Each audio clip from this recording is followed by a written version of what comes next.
You are listening to Unscripted Moments, a podcast about propagandhi. On this episode, we are discussing Without Love, track 9 on 2009's supporting cast. This will be the first of I don't know how many Without Love episodes in the future, and that's okay with me.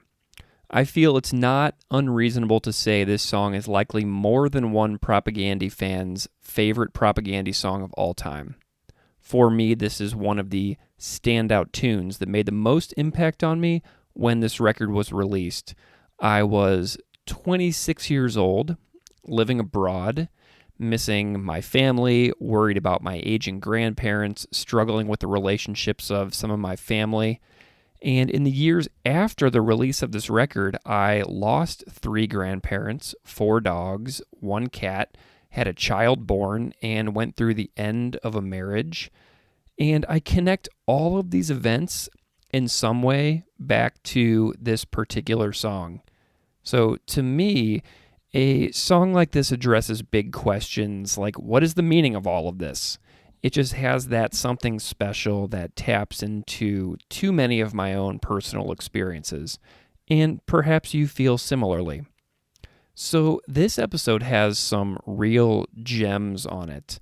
First off in this episode, we are going to hear a cover of Without Love by friend of the podcast, Pete Lee.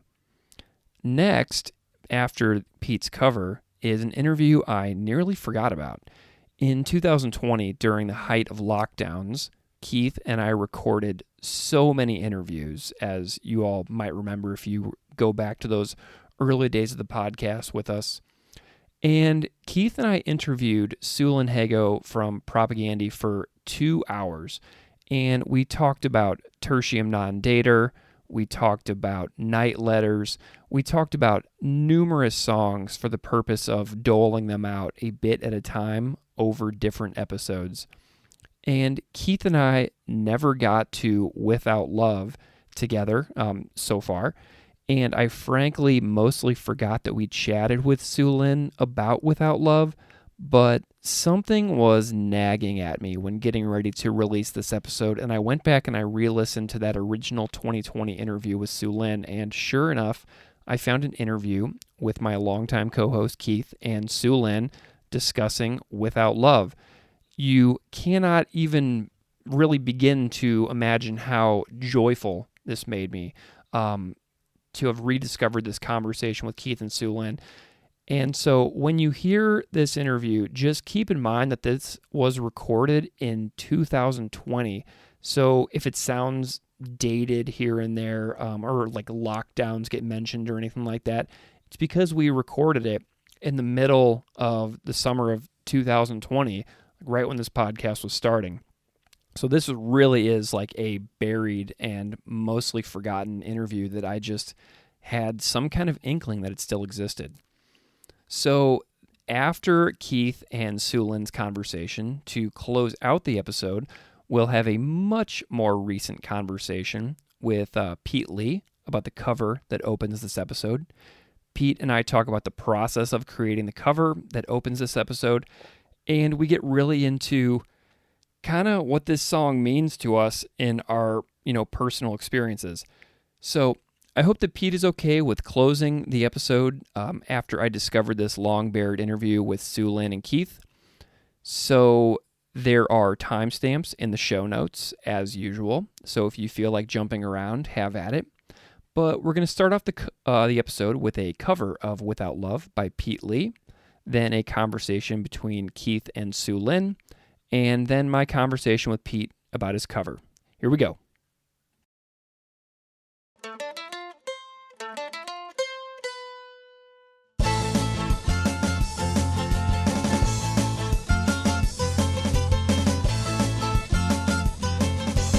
All in nature ends in tragedy, and I was the first to finally fade away from my grandfather's memories, along till the day my memories of him finally fade away, dissolving into grey. Is breathing just the ticking of an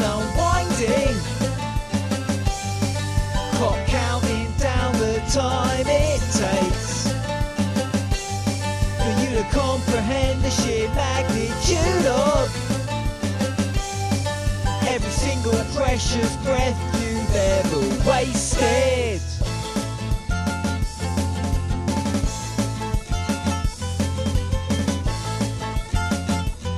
I did everything I could, I bargained with the universe to take my life instead of hers. But no amount of money, drugs or tears could keep her here. What purpose did her suffering serve? Is breathing just the ticking of an unwinding clock, counting down the time it takes for you to comprehend the sheer magnitude of every single precious breath you've ever wasted.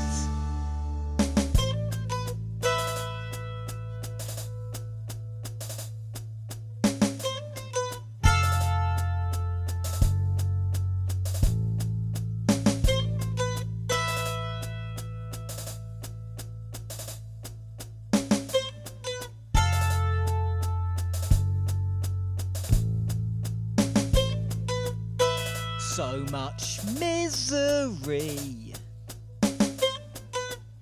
so much indifference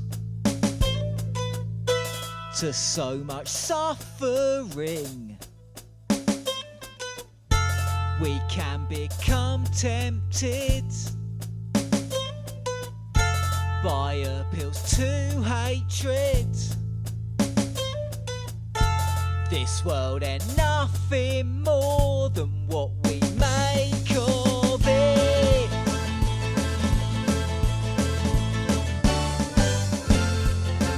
Revenge ain't no solution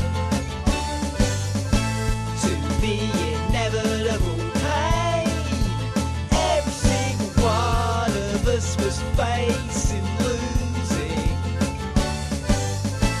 the kindred spirits in our lives. Life's so brief, so disappointing, so confusing. As Beth slipped away, I held her in my arms, reduced.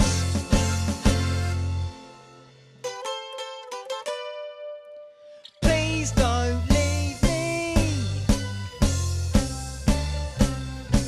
What will I do? This cosmic sadness, just here to remind you that without love, breathe is just the ticking of an unwinding clock, counting down the time it takes for you to comprehend the sheer magnitude of every single precious breath you've ever wasted. And your support for this project. Yeah, for sure. Cool. So when we reached out to you, you mentioned 3 songs that you really love, and Without Love being in the top 3 of your favorite Propagandhi songs. What's it about this track that really connects with you? Well, I think initially, like before being in the band, it was lyrically, it's the thing that we all experience, like kind of grieving of people that we care about passing, and it's just written really beautifully and in a reflective way, just kind of making sense of it, when someone passes that matters to you, and it just really makes you think like all these, you get really caught up on the details in life, the inconveniences, and that probably aren't even that bad. And really what it comes down to, like the most important thing about living is like just loving, just loving like your people around you, and just having that kind of connection. So that to me is what, like, and in a very beautifully delivered way, the way Chris does it in this song is kind of what was special about it as a listener. And then as a guitarist, like just playing, because I didn't really ever play it until I joined the band. Yeah, it's just as fun too. Like I was excited about that. Like, oh, not only is it satisfying from a lyrical perspective, like it's really fun on the guitar too. Yeah. So the other songs that you talked about, Night Letters and Tertium, musically from a novice, they're pretty different. How does this song compare, either playing it live or playing it with the band? Yeah, yeah, that's a great question because it like those other two are like the heavy hitters, like very chug kind of based, playing on the guitar and just heavy in general.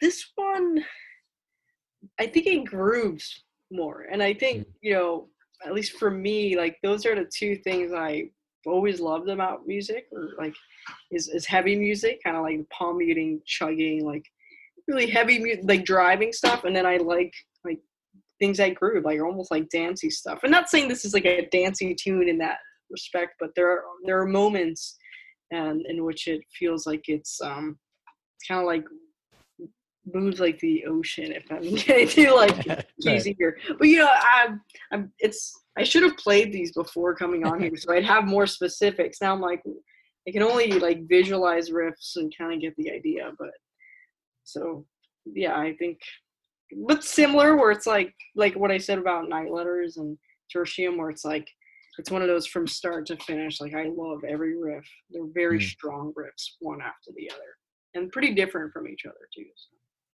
Would this kind of feel like a breather compared to the other songs if you're playing it live? Yeah, in a different way. I think with things like Tertium and Night Letters, like because those are nonstop, not as much like breathing room like Without Love. Those are like physically demanding in a way where like you forget to breathe. Like that's part of like you need to remind yourself like, hey, like holy shit, like because your whole time is taken like just playing something. So that one, so this one, it's not that it's like it's not challenging in that way. Like it has a different almost pulse, but I think technique wise, it still has its moments. Like there's a lot of like string skipping, a lot like there's moving around plenty. Definitely like your right hand's busy, but like, and again, a different way. It's almost like Night Letters and Tertium are like scribbling on a paper like this, and Without Love is like kind of like painting, like nice, and you have time, but it's moving a lot. It's constant movement in a different way. Yeah, no, that's a great visualization. That's a great analogy there. So this song is incredibly important to a lot of people. For me, for Greg, one of my favorite YouTube videos, Bill Stevenson from The Descendants and the producer and supporting cast saying it's the greatest song of all time.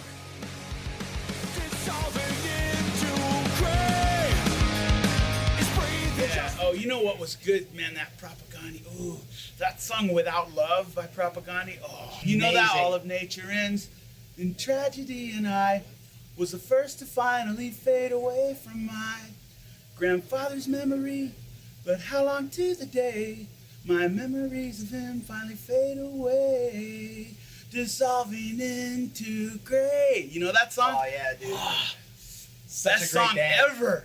Best song ever. As Chloe slipped away, I held her in my arms, reduced to please don't leave me. What will I do?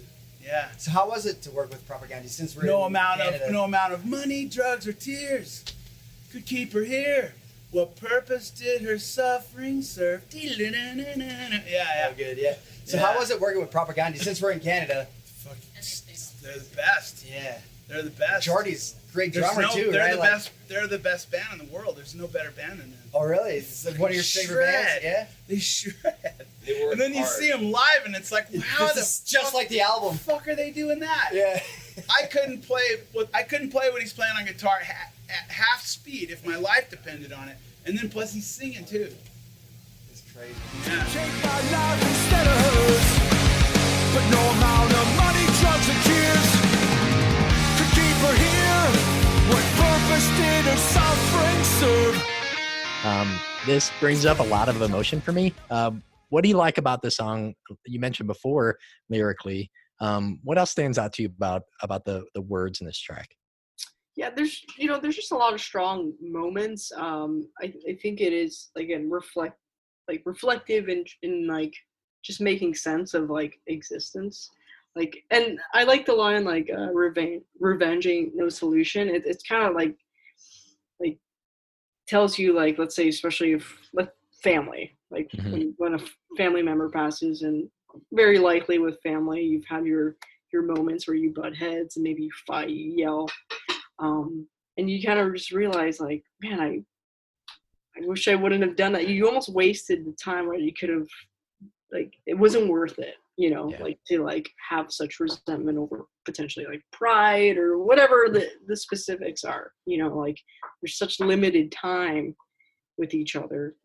Like, this is not the way to spend it. So there's a lot of that, and like the whole, like, please don't leave me, it's just like, you're kind of, it's the whole, like, the stages of grief, like, like acceptance, like and yeah, just kind of like, that's the one that you're just like pleading, like you're bargaining. That's, I know, one of the, I believe, the stages of grief, so I remember Chris on his podcast said he was really uncertain when he wrote this, and then releasing it, putting out such a personal song to the public that was pretty different from what the band had done before.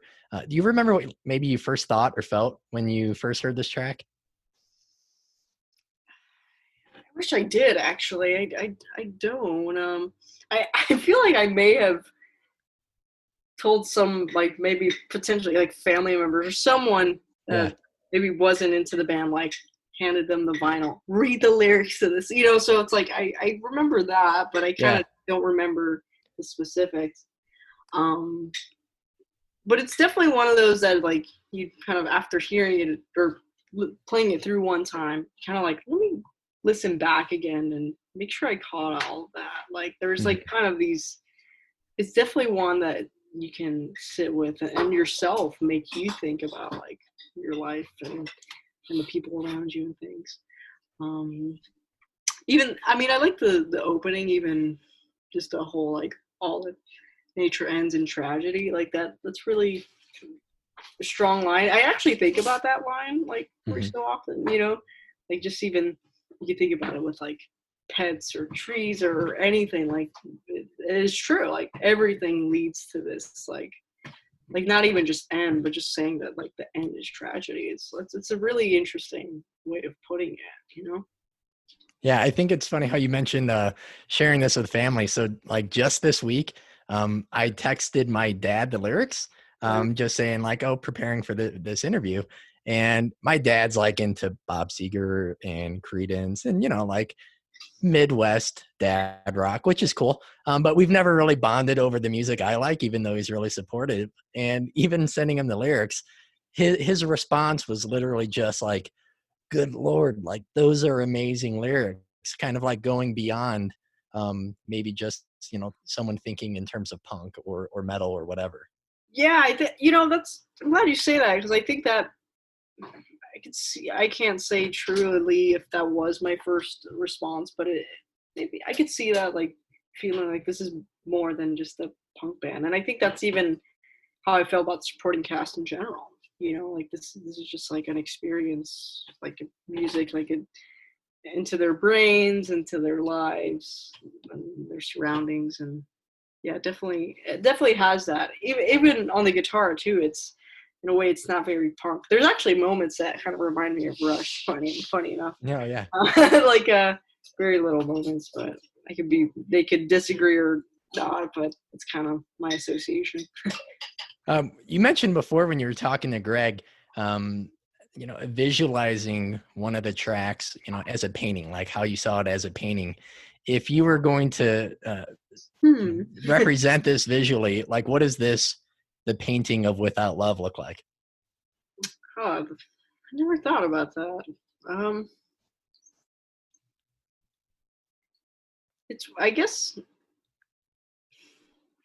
almost the color blue comes to mind, but like a darkish blue. I know it's weird, but it's like, there's something, and who knows, it could have been like, maybe the first time I played it, the stage lights were blue. Like, that could be like influence here, but very like sky-like kind of or even like smoke, or I guess especially like he has that whole like dissolving into gray.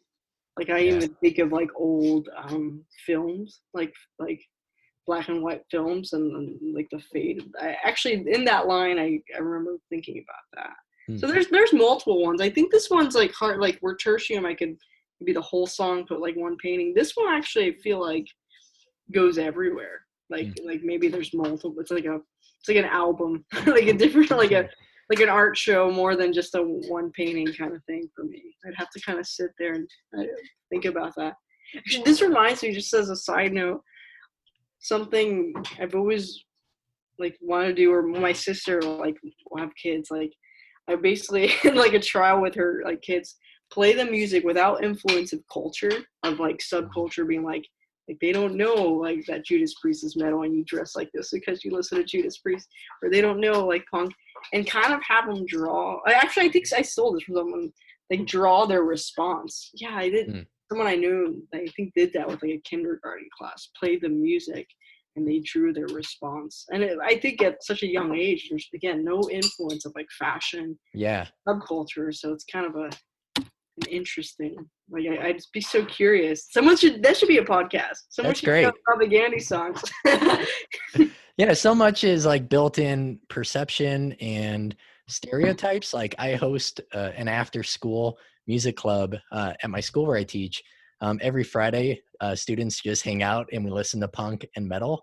And part of my goal is to break down just those generalizations in like the metal and extreme music community, to be, inclusive and to be supportive and to be as positive as possible. Because unfortunately, like people will hear something and they'll just, assume the exact opposite. Yeah, and it's like, to me, like if I think music has always been an energy, not like a fashion. Like, so it's like, that's why I like all types of energy, or even like an emotion too. It's like, I'm like, we have various emotions, like, so I'm gonna listen to various music because that's being human, So I think like I definitely am of the sort, I don't like to latch on just to one, even if I maybe more heavily feel connected to one, Yeah. Speaking of energy, I know you're super busy on stage, but do you notice something different from the crowd when this track gets played versus others?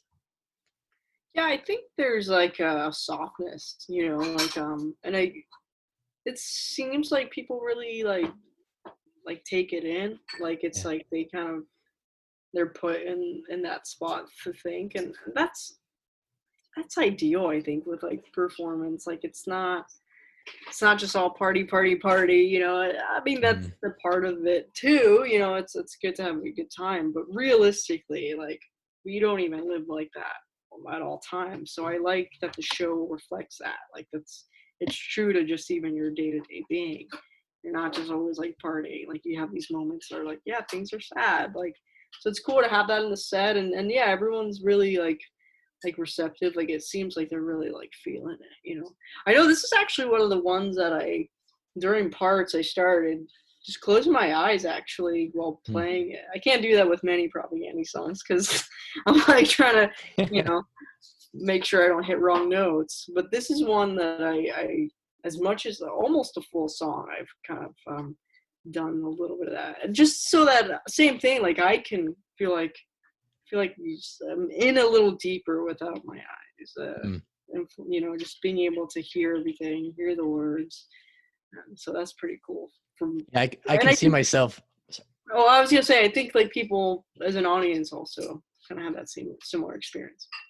Yeah, I see myself like circle pitting during Duplicate Keys, but this track I want to be a little bit more like reflective and sing along more, and not just like with the band, but there's something that happens in the crowd with the people around you where someone throws their hand on your shoulder, or you look at a stranger and there's like this connection that maybe for some other tracks like won't be the same, but this one definitely hits in that way.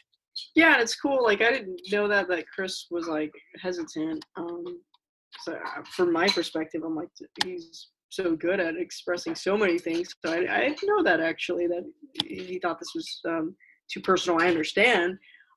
So I think also from an audience perspective, like it would be cool to like experience like what that person like just even look like, or even the band, like what they're feeling as the song's going on too. Especially Chris, kind of like taking it in, like seeing how it's affecting like his mood. It's like since it's obviously like his words, but it's also a way like it's the thing that we all can't avoid, like death, and it makes you feel less alone in it. Yeah. I think in those grieving moments, you do feel that, like you do feel alone, and you kind of almost cower. And so in this way, it's like you probably still do, but especially live, for a moment, you can almost in your aloneness feel connected to. It's cool. It's a good experience. Yeah, there's definitely like this beauty in the words that I think maybe about 15 years ago, like just the idea of death with the loss of a few family members, I was really having a hard time. But there's something about this song that kind of puts things at ease the best they can, I think. Yeah, and it also helps. It puts to words maybe something that you can't. It's almost giving you a bit of a help, especially like in like traumatic moments like that, where you're like, it's almost you go to such a pure feeling state, and you're trying to make sense of it. So it's nice. I think that's the beauty of music. Like, and I found for myself whenever I'm in those moments, for whatever reasons, that it's like there are certain songs or certain like styles that it's like I just feel are like calling to me, because they seem to really reflect like almost the mood I'm in, or like the kind of state I'm in. Yeah. And it's like they might, even if they don't offer an answer, they kind of supplement some kind of like support. Like it's a way to, like, it feels like it matches, like it's a bit of a, like a support, just something to kind of maybe help to bring it out, to understand. One idea I've told Greg a lot is that, like, for me, my favorite music has never been just entertainment. It's a net there for you. It's a shoulder to cry on. It's like a rager to kind of get out some negative emotion. And I got to say, to be able to talk to you about one of my favorite Propagandhi songs has been just an honor. And I'm really stoked that you took the time to chat with us. Yeah, for sure. Like, thanks to you, and thanks to you both, like, for really like having like thought-provoking like questions, and like even having me have moments of like, oh, I've never thought about that. I'm just spending time with these songs just as equally as you guys, but even performing it. That's one of the things too, like I make sure with like performing, like, don't get caught up on trying to just like do a good job. Like, like, remember what the song was meant to do. Like, remember what the intent of the meaning and the music. So it's nice even just to have these conversations to like bring that back, So that is one of the things that has slightly changed a little bit with the band. You're like, better not fuck this up. So yeah, it was a pleasure. Thank you both. Where can people find you online? SulynHago.com. If you want to hit me up, lessons or anything else, whatever, I'm there. Well, thank you very much, Sulynn. Yeah, take it easy. Thank you.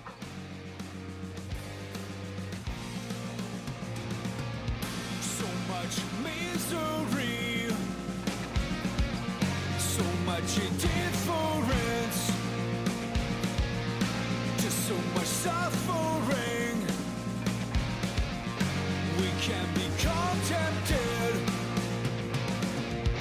by appeals to hatred.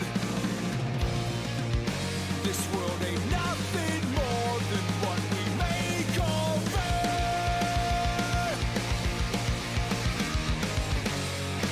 Revenge ain't no solution to the inevitable pain. Every single one of us must face illusion. Pete Lee, welcome to Unscripted Moments, a podcast about Propagandhi. Hello, thanks for having me. Pete, I am delighted to have you here. Thank you for your understanding last week whenever we attempted to record this for the first time and it fell through. I'm wondering if you can introduce yourself a little bit to the listeners out there so they know a little bit about who you are and what you do. I'm Pete. I'm just a fan, really. But yeah, I've played in a few bands here and there, playing all sorts of different instruments. Really, I was for a long time a drummer in a band called Eastfield over in the UK, Mm-hmm. playing punk rock songs about trains mostly. Yeah, I see an Eastfield poster there right behind you on the wall. Oh yeah, in your office there. Yeah, that's one of our albums. Tell me a little bit about your backstory about being a fan of Propagandhi, like, becoming a fan, seeing them live, like a little bit about your journey of your relation to their music. Yeah, so it started all around Today's Empire's time. Mm-hmm. I was what was I, 17, 18-year-old. I was vegetarian and I was just getting into punk, and I was listening to a lot of metal and stuff. And I don't know if do you know the magazine Kerrang? I don't know if Oh yeah, over your way. Absolutely. Well, I lived in the UK for 2 years, so yeah, it's a really popular thing for me. Yeah, so I used to get that religiously every week, and I started just following this one reviewer who always did the sort of the punk reviews and the underground punk and stuff, and I just came across this this band, this Propagandhi, and I thought, oh, that's a great name. And then saw the title, Today's Empires, Tomorrow's Ashes, and and that age, discovering all this stuff is like, oh, perfect, brilliant.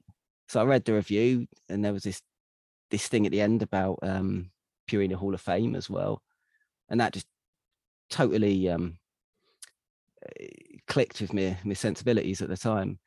So I remember rushing out next day. I had to go past a record shop on my way to college every day. So next day I was straight in HMV, and I was trying to find them, and Today's Empires wasn't out yet. I was like, okay, but so they had these couple of other CDs in there, and I just remember looking through, and especially what's it called, Let's Talk, and just looking at the song titles and just being blown away. I mean, I know they're embarrassed about the like the polemic now and stuff, but back when I was that age, it really grabbed me. Yeah. And yeah, so I bought that and took it home, loved it, and I think within a week I had 4 Propagandhi CDs. Nice. Well, and then was that right around the time when they were like promoting Today's Empires to like Back to the Motor League was probably out as like a single that you could like download on Fat Wreck's website or Napster and stuff like that? I don't know. I can't remember. I didn't really have the internet in those days. It was a bit, we only had dial up, and it took, you couldn't really, well, I couldn't really download or stream songs because it was just too much. So I don't remember that. It was all through this review and then just seeing the song titles and going, yeah, no, I want this. Amazing. Did you have you been able to see them live at all over the years? 3 times, I think. Would have been a few years later. I don't know when. It was they came over. They played in Brighton.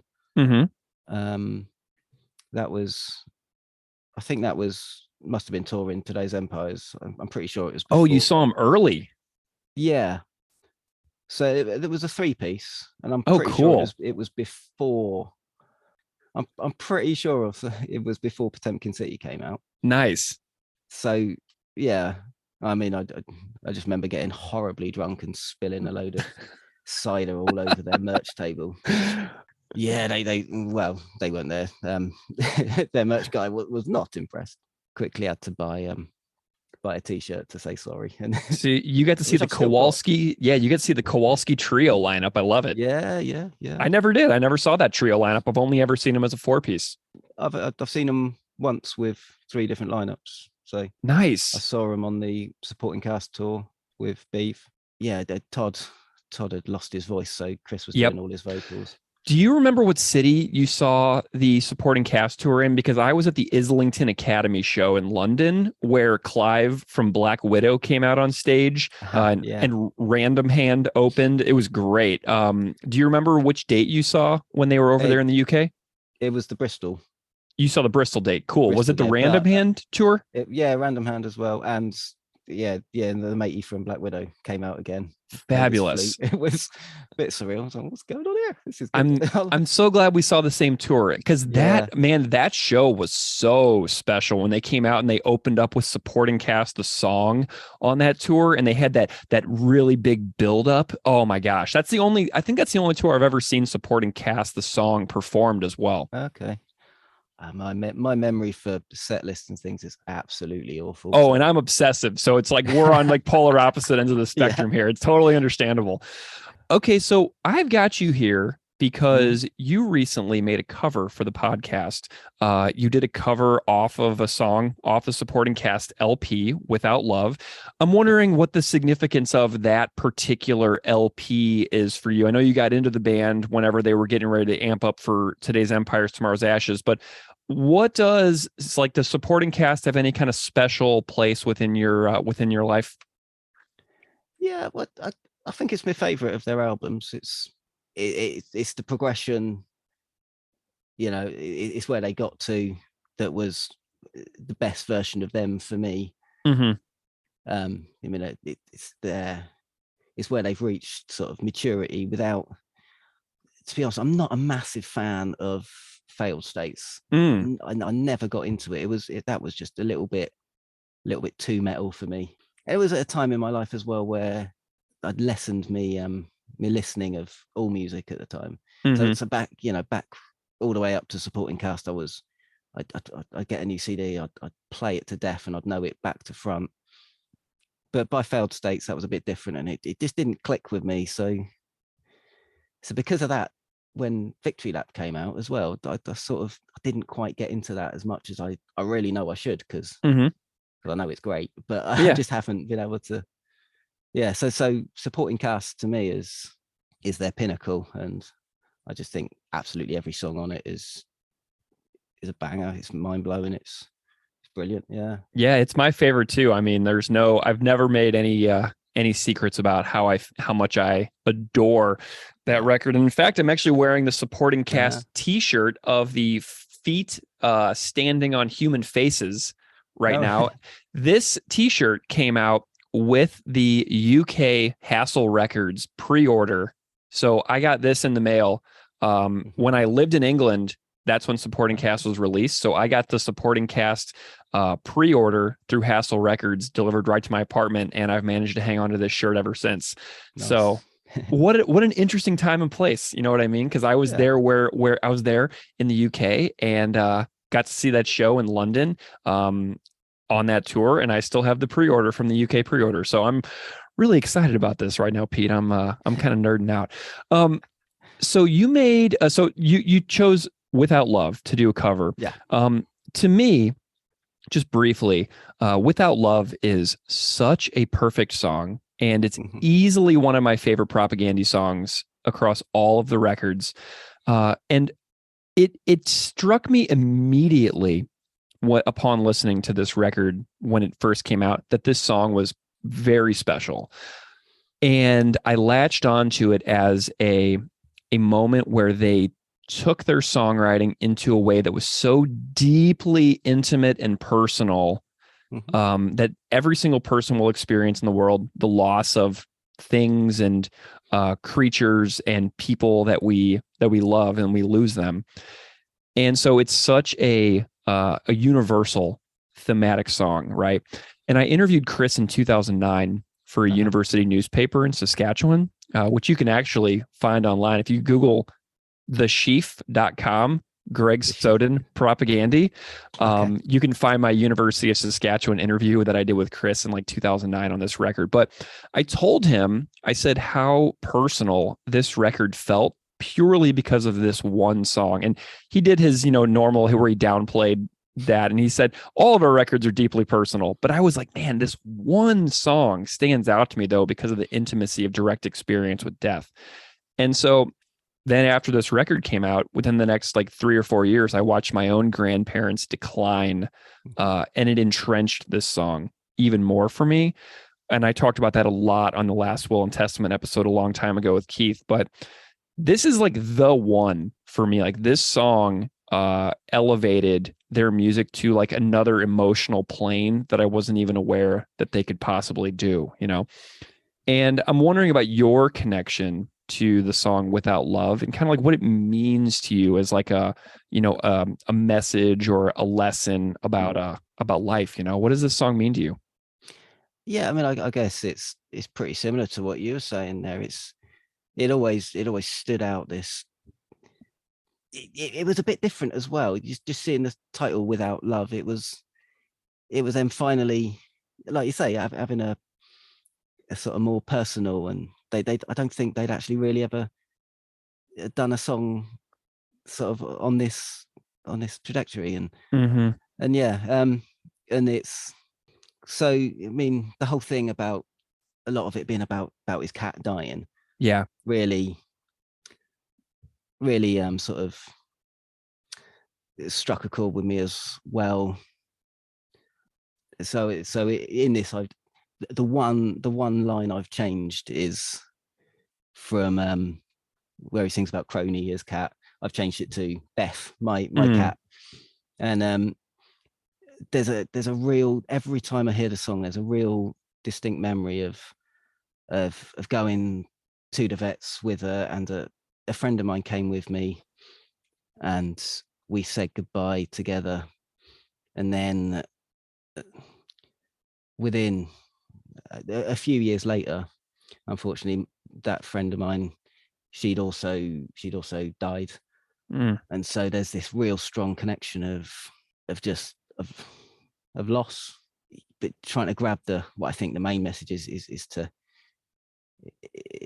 to remember those you've loved, and those parts, and they're what make life worth it, really. And that's the whole point, is these connections we make, and these how we go through our lives. And so it's got quite a deep and profound meaning. Yeah, it's it's a universal truth, you know. 100%, yeah. And and with, without Beth, what's the point of life? Or but with that bit in the middle, that's what we're after, and that's because it's like, do you want those connections and then lose them, or would you rather never have them? Do you know what I mean? Because without those connections, and those like emotional attachments, then we're kind of like almost like automatons, where we're just like emotionlessly going through life. And it's like those connections are what make it all worth it. And even though those connections end sometimes, when like death happens, or when loss happens, or when splits happen, things like that, it's the journey along the way that, with those beautiful moments, that kind of make the highs and the lows. Exactly. Yeah. The totality of the experience, instead of just being like on a level plane of like automaton, like emotionless robotic living, you get those ups and downs, and that's kind of like where the actual magic is possible, you know? Yeah. Because without those connections, you just get the robotic, and that's, boring. Yeah. And not to have it all about pets, but a few years back, me and my partner, we had a couple of dogs go within a couple of months of each other. Yeah. And our first thought was, no, we can't do this again. Let's have some time off. This is too heartbreaking. And within 2 weeks, we'd adopted another dog, and we just wanted to give that. We wanted that love back and forth that we could give. Yeah. I mean, I hear you. When I was married, I had 3 dogs and a cat. So there were 4 animals in this household, with my former partner and I. And it was, very busy, very hectic. You're walking these 3 dogs all the time. You're dealing with this cat. You got vet bills like up to your eyeballs sometimes as they get older in age. And then as the marriage and the relationship was kind of collapsing, the dogs basically were dying. So we lost one dog, and then like I was like, then we were like separated, and then like the other 2 dogs went pretty quickly, and then the cat got unexpectedly sick and passed away. So it's like we're dealing with like this like dissolution of like a relationship between 2 people, while also losing all of the pets that kind of were like a part of the relationship as well, you know? So there's a whole bunch of things that I'm still sort of like untangling for myself about, you know, the breakdown of like a long-term relationship with children involved, and then the loss of like 4 animals in a row. And it's just it's something that I'm still processing for myself all along the way. And this song is kind of like tied into that for me as well, you know? Yeah. That's tough. That's a tough time for you, but it is. It's wild, man. And like life is and then I'm like thinking now, like, well, would I have rather never had any of those things? And the answer is, of course, no. Like, I'm glad that all of those things happened, even though they ended. And so there's like, that's kind of where the lesson comes out for me in this song. It's like, you just got to go through this stuff because it's better to have had it. And I know that that's sort of a very cliche Hallmark card saying, like, it's better to have loved and lost than never to have loved at all. But I know I've been trying. It's so true for me. That. Yeah, I know. And I'm saying it. I will say it for you because everybody out there is thinking it. So I'm saying it, and I will be the cliche Hallmark card. You know, Pete, I'm curious about the process of you for making this song. Other people in the past have told me that they were going to cover this song for the podcast, and then it like never worked out because this is a hard tune. And I'm just curious if you can tell me the story of actually making this thing, because like others have tried and not completed it. So tell me about your story of making it. Yeah, well, the main thing, it is a hard tune, and so I left a load of it out because I wanted to make something different, and I've been listening to a lot of folk music and really getting into that, and I was playing mandolin in a cider folk band. I don't know if you ever came across the Wurzels when you were in the UK. No, I haven't. But like the sound and the style that you've put forward is very reminiscent and reminds me a lot of the live music I saw when I was living there. Yeah. So that was that sort of musical direction I've been taking more recently. And so I wanted to do that because I wanted to go down that route because that's how I've been musically heading. And do you know the actor Ade Edmondson? He was he's a comic actor, did a lot of stuff with Rick Mayall, Bottom, and the Young Ones. I know the Young Ones, Edmund. Yeah. So I know the Young Ones. I watched that show for sure. Oh yeah, I'm looking at a picture. I'm right here. Ade Edmondson. Yeah. So Vivian in the Young Ones. Yeah. Mm-hmm. He had a band for a little while. They're really good, a folk band, but they just did punk covers from the old 70s punk covers, and I just thought I'd love to do something like that. And so I was trying a few different Propagandhi songs because I thought let's do it as Propagandhi, and then I could share it with you. Yeah. And Without Love was one of them. I tried the song Potemkin City Limits as well. Couldn't get anywhere with that. But yeah, Without Love, I just started. I've got the tab book of supporting cast, which obviously helps. And so the process was just sort of going through that, just working out what parts could be played, what is necessary for the song. So I pretty much took our whole intro out because it just didn't sort of work in a folk style. Yeah. And yeah, no, there were bits that were like similarly with the ending.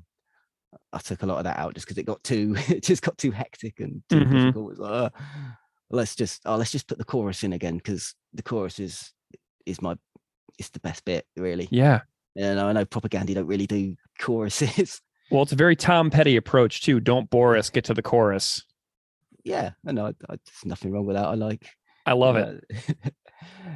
Yeah. So I just stuck the chorus on the end instead of having the ending again. But it was, he plays Chris and Beav at the time. Their chord voicings are so odd.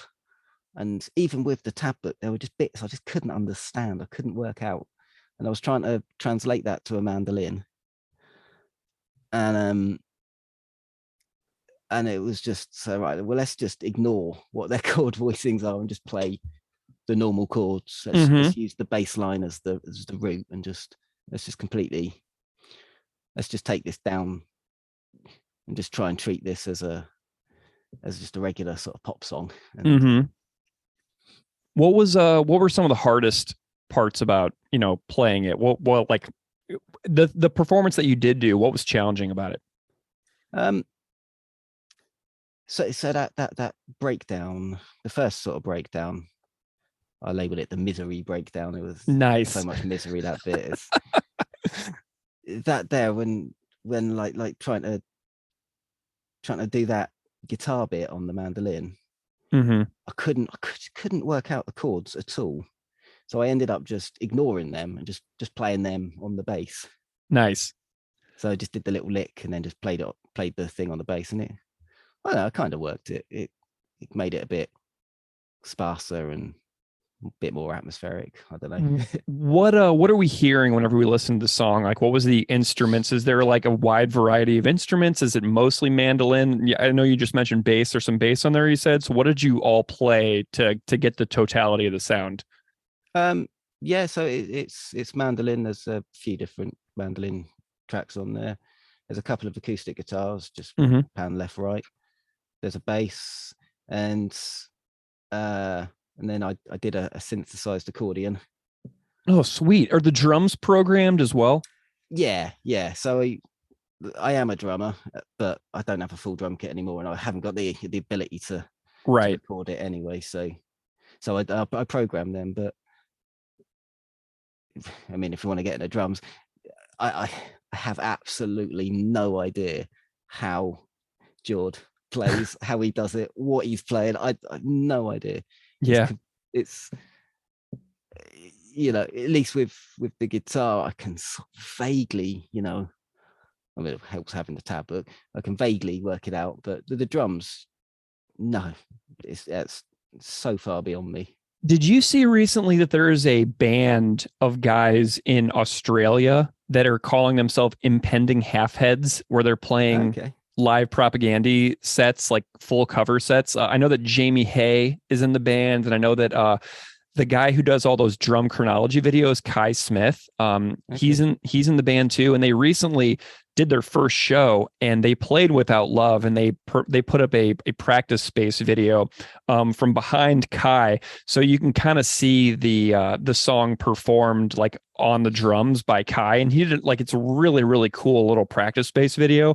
But there is sort of a Australia supergroup of punk rock musicians down there, like playing Propagandhi full sets. And I know that Without Love is one of the songs they have on the set list, which is kind of cool to see this song chosen and like, see this band do this. And they're not just like leaning on to, just How to Clean Everything and Let's Talk More Rock. They're they played Last Will and Testament, for goodness sake.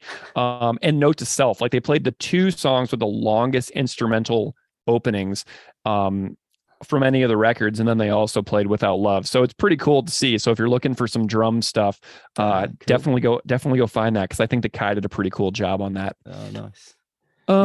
So with the drums, I just basically programmed it to be as if I was drumming it. So there's nothing in it that is too technical for me, which is why it's quite a basic drum track. Nice. Yeah. Very cool. I love it. I'm really glad that you made this cover and went for it. I think that having little creative goals in one's life is a really nice little thing to kind of get you through sometimes like the banality and the mundane nature of our week to week lives. And I'm loving the fact that you made this and were willing to come on the podcast. Do you have a thought on like what this band sort of means to you, what they ask you to like consider about the world as you like go through your life year to year? Like, what does this band like encourage you to do as a person in this world? Yeah, they I mean, they were a massive part of my late teens, early 20s. Just to begin with, all the political ideas that they threw at me, to all of us. I remember, getting Let's Talk More Rock and nailing Descartes was just spread out at me, and you know, and I mean, it made me vegan. I've been vegan for 20 odd years. Wow. Ever since, just because of that song just laying it out to me, and just, you know, I've been vegetarian, but I've been very reluctant to give up milk, because there've been propaganda out there just saying, oh, you know, if you don't milk a cow, it'll get disease, and you know, so but just having it spelt out, just saying, no, that's rubbish. What are you talking about? Yeah. You know, and then they put out, they with on Today's Empires, there was that the PDF leaflet of a why vegan leaflet, and that, yeah. So they've had that massive, profound impact, and the political stuff was really aligned with where I was heading, and they've just always sort of been there as well, and they've always just sort of kept up with current thinking, I think, and just kept, yeah, you know, they say as you get older, you get more right wing, but they haven't, and I don't think I have either. No, it's this anchor in the background that's always been there. Yeah, awesome. Well, Pete, yeah. I'm super pumped that we got to hang after our first failure to connect. My fault. Work week got away from me, but I'm so glad that we got to hang out and chat about this song, this band, this cover that you provided. So glad to have you be a part of the story of the podcast. It's a real pleasure connecting with listeners who just want to make something cool for the show and come on and hang out. It means so much to me, and so I'm really grateful that you did this. So thank you so much for coming on Unscripted Moments, a podcast about Propagandhi. Thank you for having me. Can I just say as well, I have just put out some music on Bandcamp. 100%. Tell us where we can find you. If anyone is interested, I can't believe anyone would be, because it's folk music about drinking tea and watching cricket. Oh, that sounds great, though. But it's just niche genre. Yeah. Say that again. Yeah, go ahead. Sorry, it's just under the name Pete from Mars on Bandcamp. PeteFromMars.bandcamp.com? Yeah, probably. I think. Yeah. Awesome. Well, Pete, thank you so much. And everybody go check out PeteFromMars.bandcamp.com for some tunes. Yeah. Pete, thanks for being here, man. No, thank you very much for having me, and thanks for all you've, all the stuff you've done yourself. It's been brilliant. Yeah. All right, we got thanks for coming, everybody. We really appreciate it. Happy to be here. Thanks to our fellow makers. I hope we'll see you on the streets sometime, somewhere. We appreciate it all. Thanks for time to Corey and the Bird. Thank you very much. Thank you. Yeah.